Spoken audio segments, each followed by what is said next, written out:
Hello, my dear lovely audience. How are you? I hope you are well, pretty good. Today, I brought a very special structure for you. Let's know. আজকের ভিডিওতে আমরা একটা নতুন structure নিয়ে উপস্থিত হয়েছি যা আমাদের ইংলিশ সেন্টেন্স মেক করার সময় এই স্ট্রাকচারের প্রয়োজন হয়।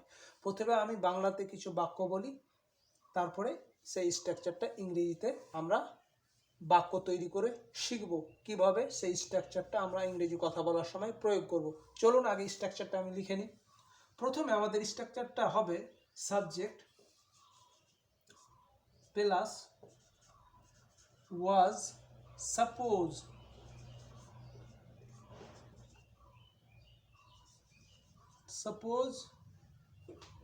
টু অথবা were supposed to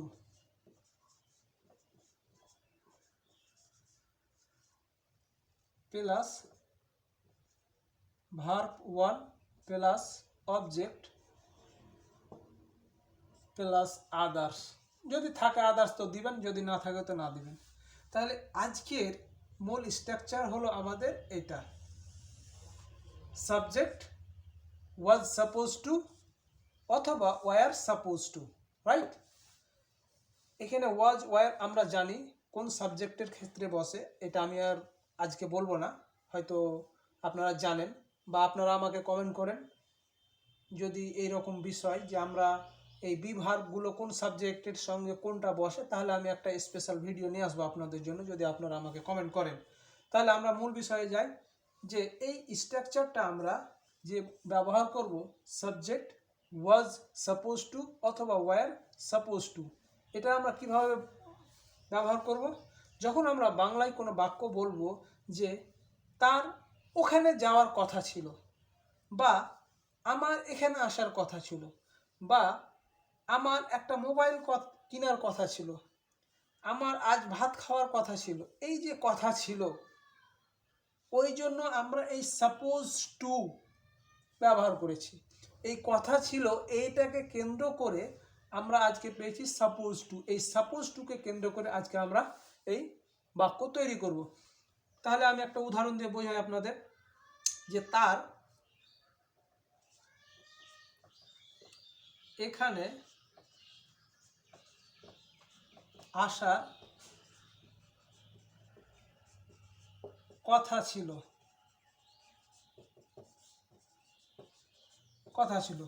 বা আমার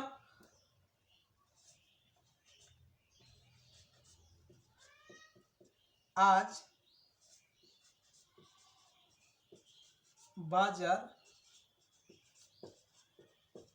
যাওয়ার কথা ছিল। এই যে কথা ছিল, এই ধরনের যখন আমরা কোনো বাক্য ব্যবহার করব, তখন এই সাপোজ টু ওয়াজ অথবা ওয়ার দিয়ে সাপোজ টু স্ট্রাকচার আমরা ব্যবহার করব। যেমন তার এখানে আসার কথা ছিল, তার সাবজেক্ট কি? হি। তাহলে আমরা এখানে হি পেয়ে গেলাম। হি এর জন্য কি হবে? ওয়াজ suppose two.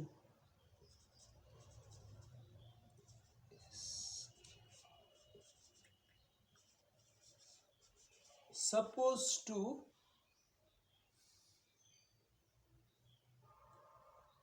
come here, right. তারপরে আজ আমার বাজার যাওয়ার কথা ছিল, বা আমার আজ বাজার যাওয়ার কথা ছিল, তখন আমরা বলবো I was suppose to go to the market, right. এইভাবে আমরা এই বাক্যগুলি বলতে পারবো, বা আমরা এরকম বাক্য তৈরি করব। যদি ভিডিওটি ভালো লেগে থাকে তাহলে একটা লাইক করবেন, এবং পরবর্তীতে এই রকম ভিডিও পেতে চ্যানেলটিকে বা পেজটিকে ফলো করবেন। Thank you so much. See you in the next video.